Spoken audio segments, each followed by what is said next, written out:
Bonjour, voici la deuxième conférence sur l'une des meilleures mystifications de tout le temps.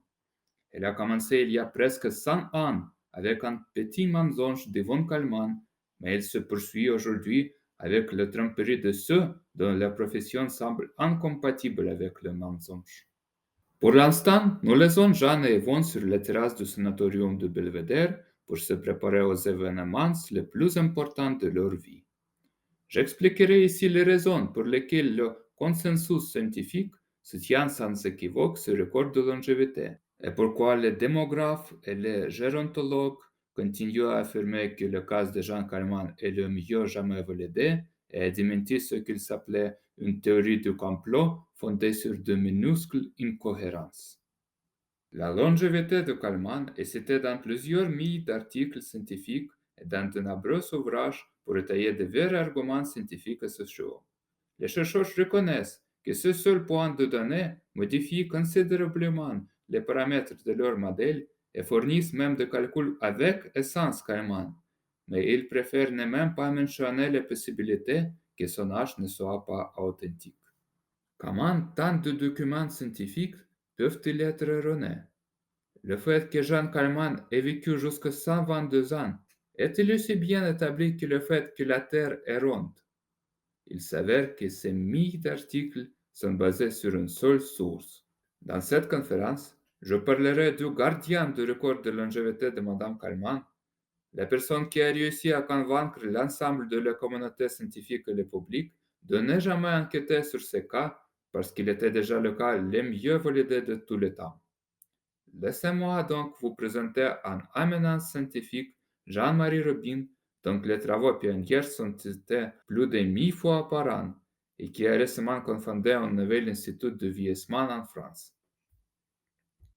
Rabin s'est chargé de vérifier l'âge de Madame Kalman en 1992, alors qu'elle était une femme de 117 ans, originaire d'Arles, et qu'il était un démographe de 41 ans de la ville voisine de Montpellier. À l'époque, son travail n'était pas aussi populaire qu'aujourd'hui, mais depuis 1995, son indice de citation est monté en flèche. S'agit-il d'une coïncidence?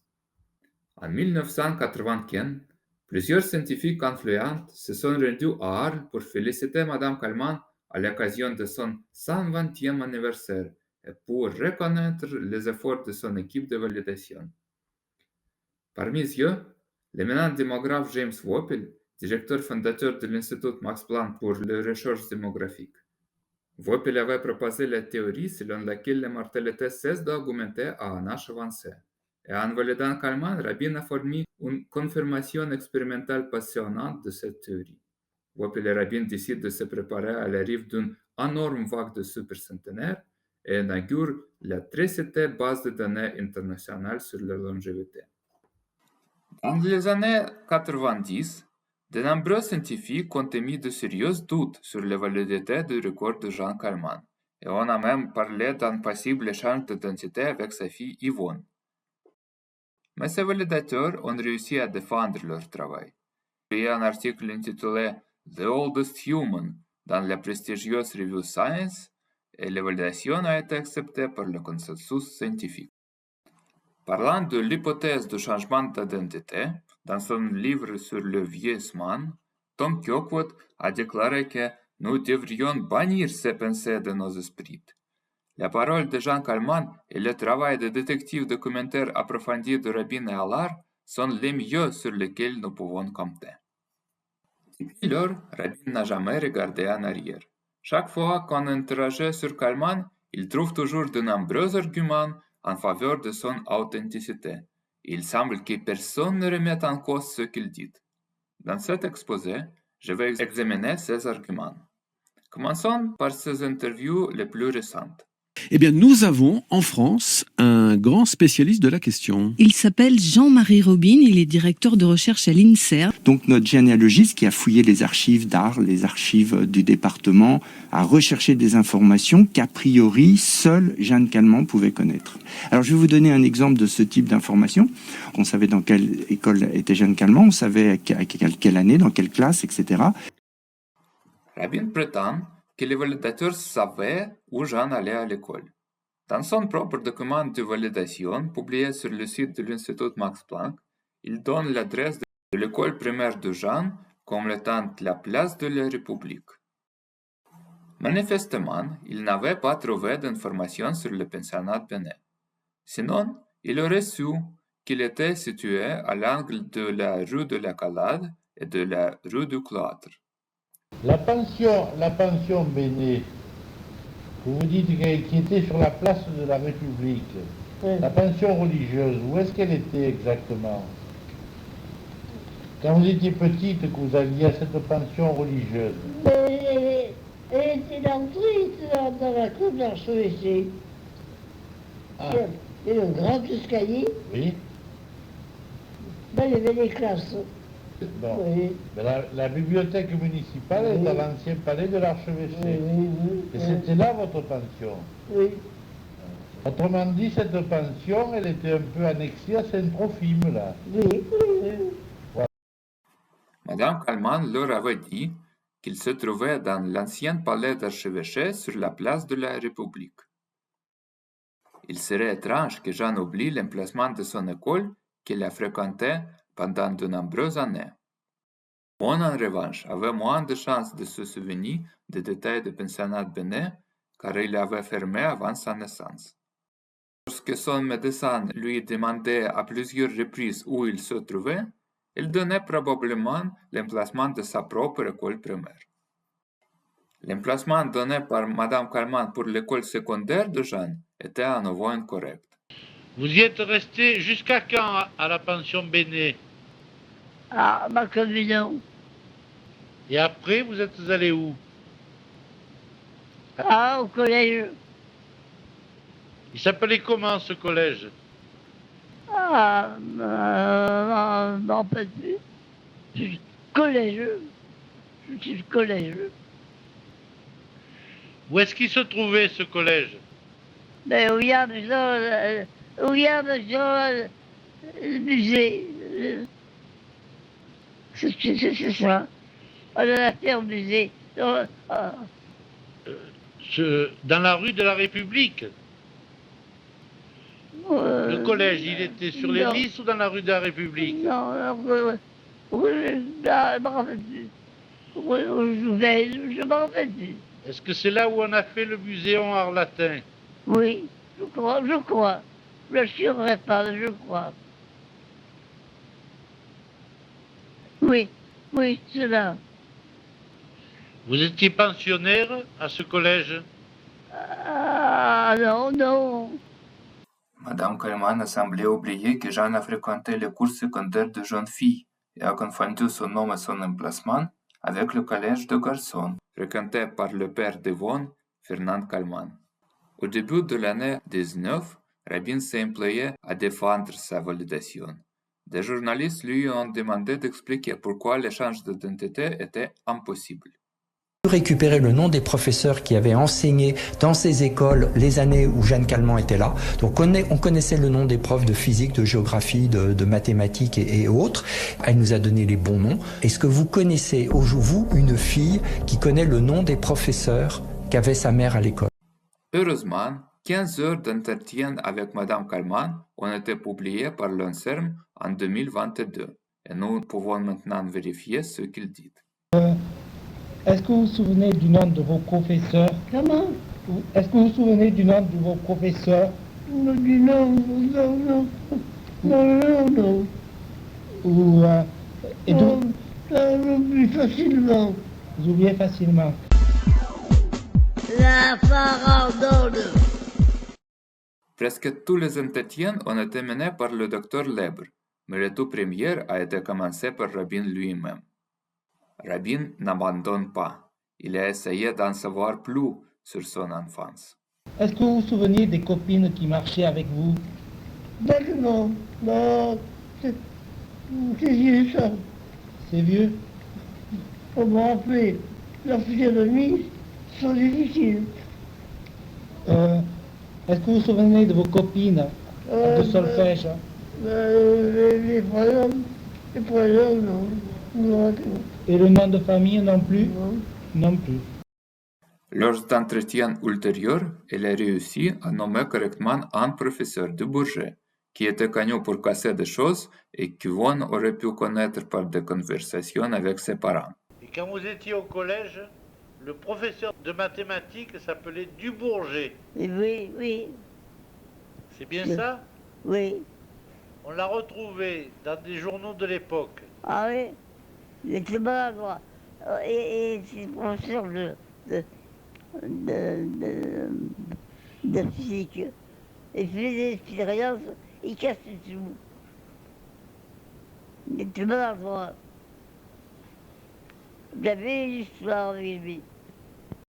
Nous avons trouvé le nom des professeurs de l'école secondaire de Jeanne dont elle aurait dû se souvenir, y compris le directeur et le professeur de peinture Dieudonné, qui, selon les journaux, était connu de tous les élèves, mais elle n'en a jamais mentionné aucun.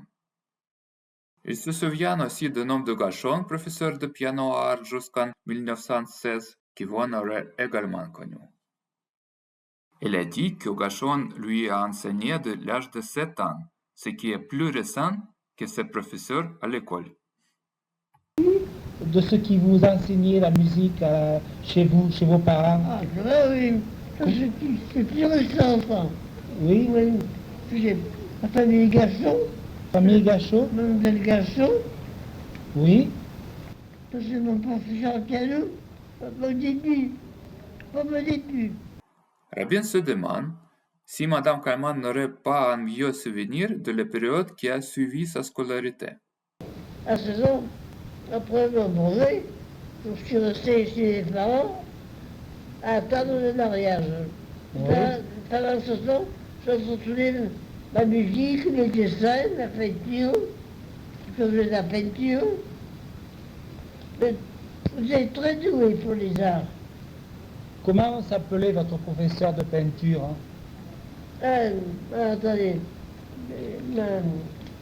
Attendez.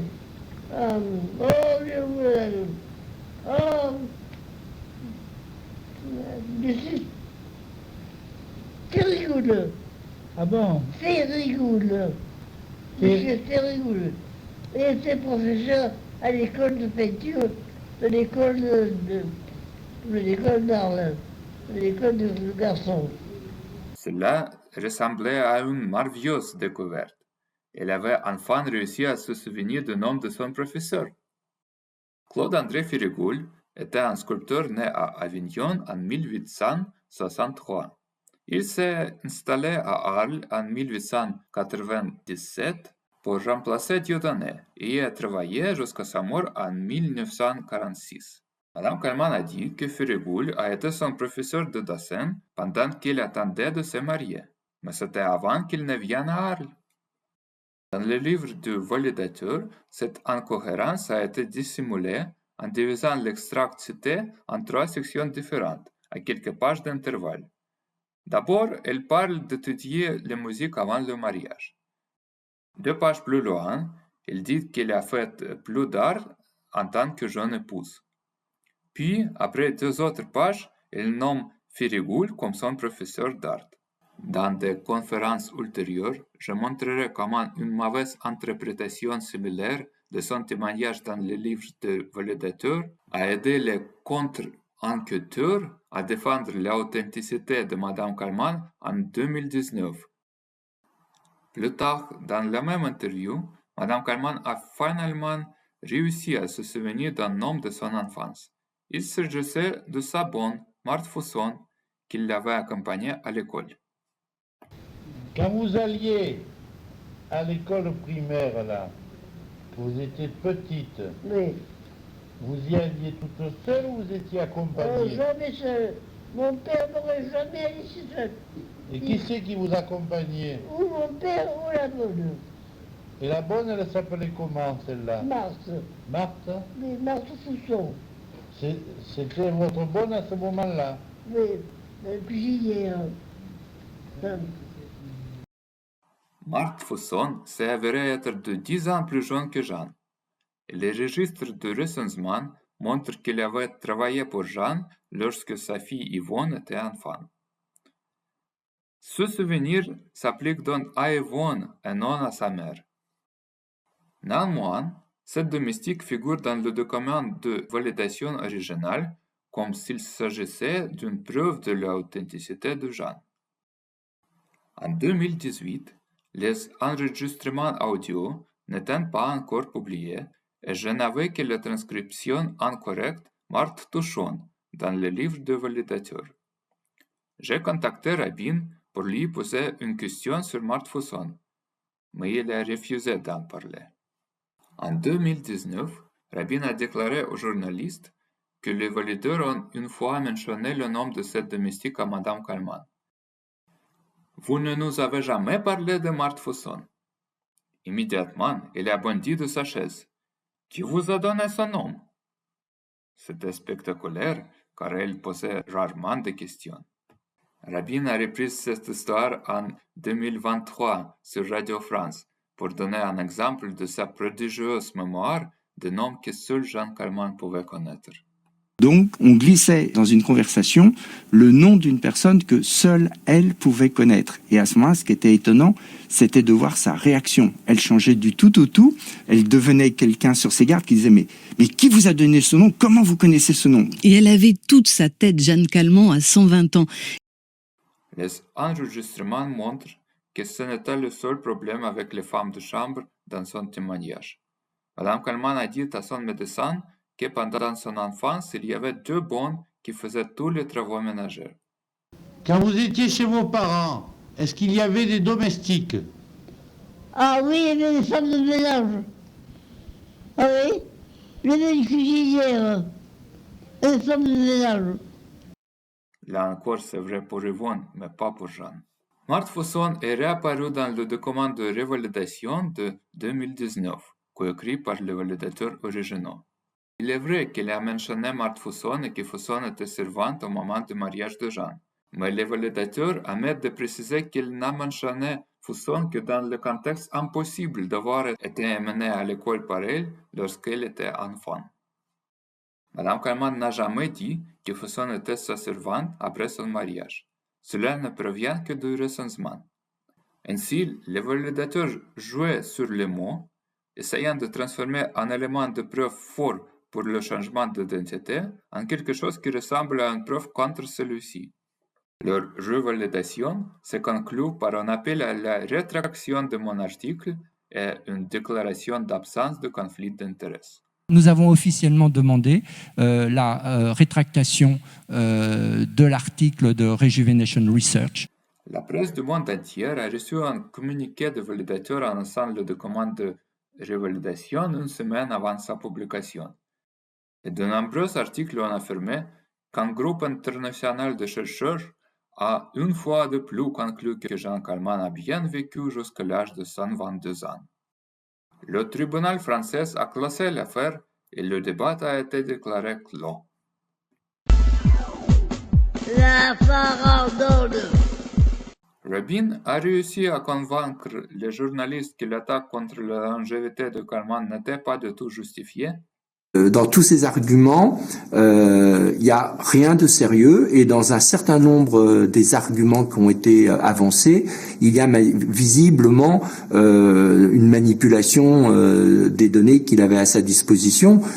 C'est une interprétation erronée, quoi. Oui, voilà. Mais ils étaient toujours curieux de connaître les raisons pour lesquelles cette attaque avait été menée en 2019.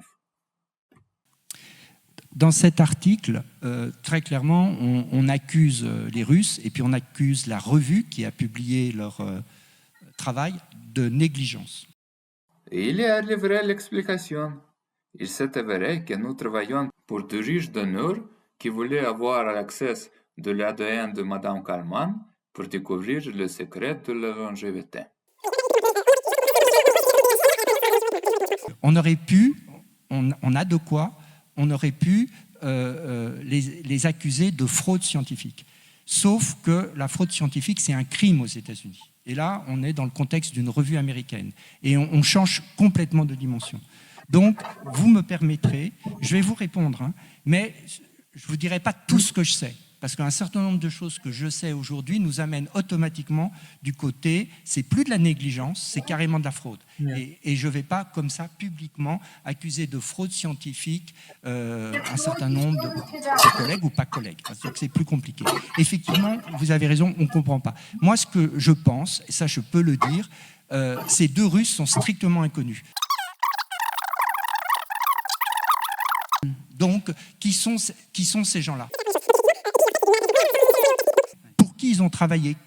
Et mon sentiment, c'est qu'effectivement, ce sont des seconds couteaux qui ont été manipulés. Par qui on ne sait pas trop. Le Washington Post a prétendu que c'était Poutine. Moi, j'y crois pas du tout. Mais je pense qu'actuellement, ce qu'on a à faire, c'est que ces gens qui ont été manipulés ont du mal à admettre cette manipulation et ils s'entêtent en fait. Ils s'entêtent, maintenant ils s'entêtent dans leur truc à dire que Jeanne Calment n'est pas Jeanne Calment et ils en font un peu trop. Moi je pense que la manipulation vient de ces grands sites internet qui sont tous des sites américains en faveur de l'extension de la longévité humaine. Et ces sites ont énormément d'argent, en particulier parce qu'ils sont largement fondés par deux des GAFA. Qui se sont dû se dire, après tout, je peux mettre quelques milliards là-dedans, s'ils sont capables de me rendre immortel ou de cryogéniser ou je ne sais pas quoi. Robin a eu du mal à retenir son indignation lorsqu'un journaliste de Guardian a suggéré un test ADN pour trancher le débat sur l'identité de Madame Calment. Qu'est-ce qu'on va faire? Tout donner aux Russes? À un comité international? Pour faire quoi? Ces gens sont pris dans une pensée magique que le secret de la longévité est dans ce gènes.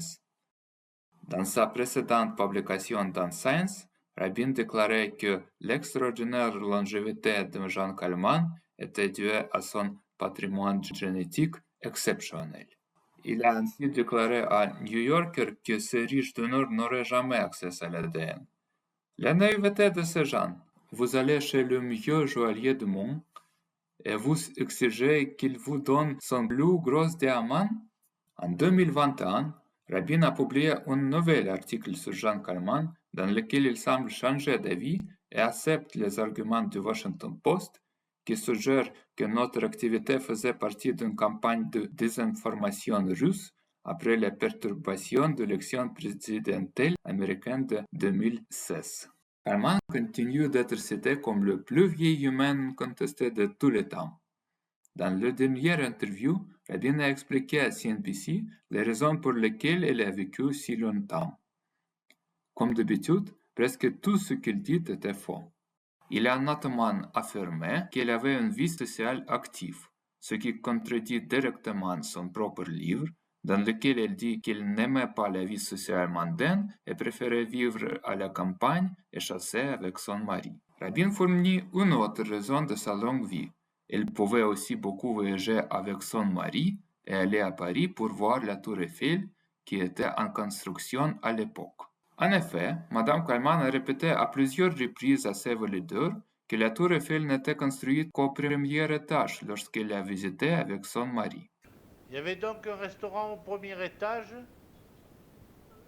C'est le premier étage, il y avait un restaurant. Et la tour Eiffel n'était pas finie? Non, non. Mais le docteur Lebre savait que la tour était à ce stade de construction en 1888 et qu'elle a été achevée en 1889, soit 7 ans avant le mariage de Jeanne. Son témoignage ne peut donc pas être correct. Madame Calment raconte son voyage de noces et elle déclare avoir mangé au premier étage de la tour Eiffel qui n'était pas fini. Quand elle est allée à Paris, la tour Eiffel était terminée puisqu'elle s'est mariée en 1896. Il convient de noter que si Rabin est certainement le défenseur le plus furieux et le plus efficace du dossier, il dispose d'une énorme armée de partisans. Par exemple, une autre biographie de Jeanne Calment a été publiée en 2013 par le journaliste français Jean-Claude Lamy. Curieusement, la seule illustration de cette biographie est une photo d'Yvonne que Lamy a attribuée à tort à Jeanne. Lamy a rejeté l'hypothèse de l'échange d'identité comme une blague venant d'un pays que Jeanne Calment détestait jusqu'au bout. Il a déclaré que seul Jeanne Calment pouvait avoir un souvenir aussi précis de sa rencontre avec Van Gogh.